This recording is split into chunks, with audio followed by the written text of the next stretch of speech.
一个男人东张西望，女人在窗户里边看见了他，悄悄地将他带了进来。女人非常兴奋地告诉他，自己的丈夫正在前面客厅，看不到这边的情况。女人想要干什么？这个人可是她刚认识的男人。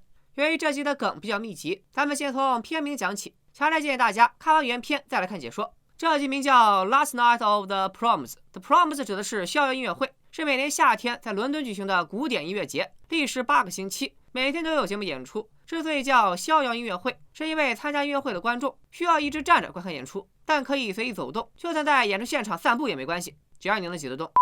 逍遥音乐会的最后一夜，往往会唱响英国人民耳熟能详的爱国歌曲，比如《威风凛凛进行曲》《统治吧，不列颠尼亚》等等。观众会不知不觉地跟着音乐唱起来，令音乐会的气氛达到最高点。和我们每年春晚压轴曲目总是难忘今宵一样，逍遥音乐会也总是以英国国歌《天佑女王》为结尾。当这首歌唱完以后，观众们则会自发地开始清唱《有一地有天长》，作为音乐会真正的结束。本集的背景设定在2018年，讲的就是一家人在电视上收看逍遥音乐会的最后一夜。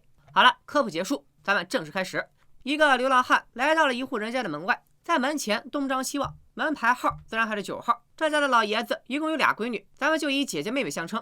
姐妹俩正在布置晚餐，姐姐没发现妹妹正盯着窗外的流浪汉出神。她抱怨自己老公刚打碎了杯子，还吩咐妹妹看好狗子，让她离餐桌远一点，又让妹妹帮忙去保温室拿2瓶水，然后就进屋了。妹妹却趁着拿水之便私会起了流浪汉。客厅里，姐妹俩的老爹以及姐妹俩的老公，还有妹妹家的孩子小帅，正坐在一起看电视。老爹有些糊涂了，总是不自觉地说脏话。姐夫有很强的爱国情怀和民族自豪感，为人传统保守，但也是个十足的乐天派。妹夫刻板较真儿，总爱纠正他人的语法错误以及对古典音乐的认知错误。他儿子小帅跟所有年轻人一样，追求新鲜事物，这种无聊的家庭聚会让他非常不耐烦，想走却又走不了，只好一直玩手机。小帅中途还问老爸自己能不能也像他那样喝杯酒解解闷儿，自然遭到了父亲的拒绝。此时小帅他妈已经悄悄把流浪汉领了进来，欣喜地表示自己给母亲上坟的时候好像见过他，还施舍过他2块钱。流浪汉自称叫尤瑟夫，看名字和长相就知道是个中东地区的移民。尽管流浪汉说自己英文不好，听不懂妹妹在说什么，但妹妹还是兴奋地随着音乐跳起了舞，还说自己的丈夫已经3年没跟自己跳过舞了。只不过这舞嘛，你们自己看吧。看来妹妹的夫妻生活不太和谐，至于为啥不和谐，咱们暂且按下不表。妹妹在跳完一支舞后，拿着2瓶水进了屋。流浪汉则趁着没人来到了餐厅，大快朵颐起来。很快，餐桌变得一片狼藉。姐夫走过来看到，还以为是狗子干的，因为流浪汉在他过来之前就已经藏起来了。小帅喝了口水，感觉水的味道不太对，随口问了妈妈一句，被告知这里面的确是水。小帅不吭气了，默默地喝起这杯味道奇怪的水。只有他才知道，这里面装的其实是酒。接着，一家人又因为英国脱欧的事争吵起来，姐姐是支持脱欧的，妹夫则持反对意见。2人阴阳怪气了半天，也没分出个胜负。姐姐生气地说：“你说你这么大个人了，咋这么不爱国呢？”妹妹也帮着姐姐怼自己老公，她呀啥都不爱。看来夫妻不和谐的原因找到了，妹夫80%是个深柜。见争不过姐妹俩，妹夫决定放出一个大招，他拿出了偷偷为姐姐做的 DNA 测试。姐姐惊呆了，自己这么爱国，到头来竟不是纯种英国人。妹夫接着补刀，这明摆着说明姐姐不是老爹亲生的呀！原来姐妹俩的母亲曾一个人去阿尔卑斯山滑雪，老爹因为讨厌德国人，所以没有前往。结果母亲就在那时怀上了别人的孩子。好家伙，老爷子都这个岁数了，咋说绿就绿了？妹夫得意洋洋地表示，既然你跟老爹没什么血缘关系，等老爹驾鹤西去时，这栋房子就该归我们了。而小帅估计是喝酒喝多了，直接吐了一地。妹妹赶紧去找水，一开门却发现流浪汉走了进来。老爹见到他有些害怕，以为这个人是来带自己走的。妹妹也有些紧张，害怕自己之前跟他跳舞的事败露，表示自己从来没见过他。可怜的流浪汉因为言语不通，就这样被大家怀疑成了非法移民。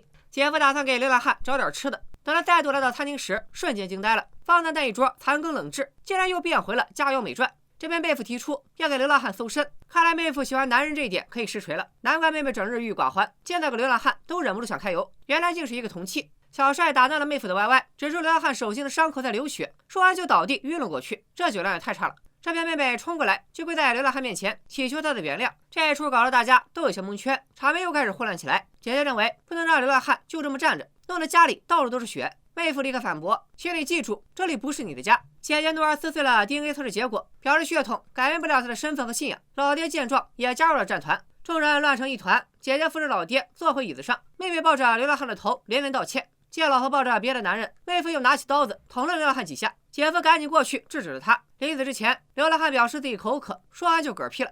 众人冷静下来，意识到已铸成大错，只能在音乐声中把流浪汉的尸体拖走，并把房子收拾干净。逍遥音乐会结束后，老爹和小帅都上床歇息了，只剩下姐姐和妹妹两家人。大家合理化了自己的行为，一致同意他们杀死流浪汉是出于自卫。最后，大家哼唱起了《友谊地久天长》。妹妹独自来到了窗边，在窗户的倒影里，她似乎又见到了刚才的流浪汉。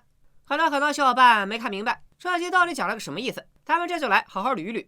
流浪汉的真实身份其实是耶稣，这一点其实有很多细节都可以佐证，比如他的衣着、外表、发型，就几乎跟耶稣的形象一模一样。他手心的伤口是从被钉在十字架上的痕迹，也就是圣痕。而且在他出现以后，他身上的圣饭奇迹般的恢复了一开始的丰盛，小帅杯子里的水也突然变成了酒，这些都是圣经中记载的耶稣才能做到的神迹。而约瑟夫这个名字，英文应该叫约瑟夫，圣经里记载的耶稣的养父就叫约瑟夫。中途妹妹显然是认出了流浪汉是耶稣，才会跪在他面前请求原谅。妹妹还说过自己居然拒绝了他3次，这里其实是在暗喻耶稣的门徒彼得3次不认主的典故。老爹一直在念叨着自己还不想走，因为他把流浪汉当成了上帝，以为流浪汉一来自己就该去死了。流浪汉被老爹杀了，又被妹夫连捅几刀，也是耶稣被钉死在十字架后的遭遇。至于流浪汉死后呈大字形躺在英国国旗上，显然就是耶稣被钉在十字架上的场景再现。最后，妹妹看到被杀死的流浪汉重新复活，并且在窗户的倒影里浑身散发着圣光，也侧面证明了流浪汉并不是普通人。当然了，如果把最后一幕当成是妹妹的幻想，那流浪汉就不是什么耶稣，真的就只是个误闯入他们家的流浪汉。这样看其实也能说得通。最后4人围坐在沙发上时，姐夫推测那些新的食物是流浪汉用冰箱里的食材做的，他很可能是个厨子，而自己用装水的瓶子装过酒，虽然里面残留着酒精也很正常。至于流浪汉手心的伤口，故事一开始咱们就提到过，姐姐抱怨过老公打碎了一个杯子，也许流浪汉是被碎玻璃划破了手。当时姐姐让妹妹去拿2瓶水，妹妹当时心不在焉，也很有可能看错了瓶子拿成了酒。总之，2位编剧其实埋了不少伏笔和巧思。大家认为这个流浪汉到底是流浪汉还是耶稣呢？这集涉及到了不少宗教文化知识，咱们国内语境的观众很难 get 到，看不懂也正常。不过姐姐和妹夫争论的英国脱欧问题倒是可以聊聊。英国脱离欧盟对咱们来说可能只是一则新闻，对英国人来说就是和他们息息相关的大事了。毕竟这直接会影响到他们的工作与生活。一部分英国人之所以希望英国脱欧，就是不希望有太多移民从欧盟国家来到英国，所以流浪汉这个貌似中东移民的人出现后，才会引来这个家庭的敌意。流浪汉先是被老爹这个老糊涂给捅了，老爹作为一家之主，应该是讽刺了英国老一辈的保守派，年纪最大却没有实权，不知道有没有在内涵高寿的英国女王。另外，象征留欧派的妹夫上前补了刀，而脱欧派的姐夫却好心的给流浪汉找吃的，所以我感觉主创也没有明确站队，这是两边一起黑啊。另外，妹夫是深柜这一点，原片也有不少台词暗示，比如妹妹吐槽妹夫每天早上在书房偷着看卢保罗变装皇后秀，这是一档美国的综艺节目，参赛选手全是女装大佬、跨性别者，难怪妹夫这个深柜爱看。腐国就是腐国，6集的《九号密室》都快腐了一半了。最后再说一个彩蛋，这个故事里的狗狗名叫鲍里斯，整场闹剧他都在一旁观看。那么在英国，谁是最有名的鲍里斯呢？大家可以在弹幕里告诉我了。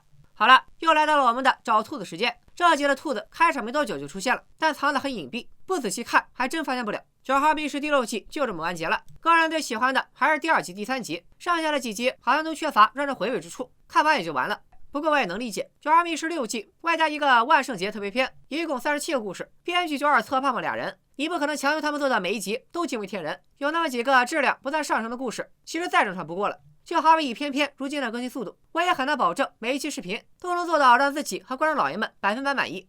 拿自己跟人家9号密室比，是有点臭不要脸了。人家所谓的质量不算上乘，也只是和9号密室所有故事里的巅峰级相比，在同类型的剧集里，9号密室依然是吊打全部的存在。而且这季的9号密室用心程度丝毫不减，光是第6集，为了要把剧情和逍遥音乐会唱的歌的歌词对上，就反复修改剧本和排练。所以不管怎么样，我还是会继续期待9号密室第7集。只要2次和胖胖一直拍，我就会一直看下去。另外，瑞克莫蒂第5季即将播出，咱们本周就安排。拜了个拜。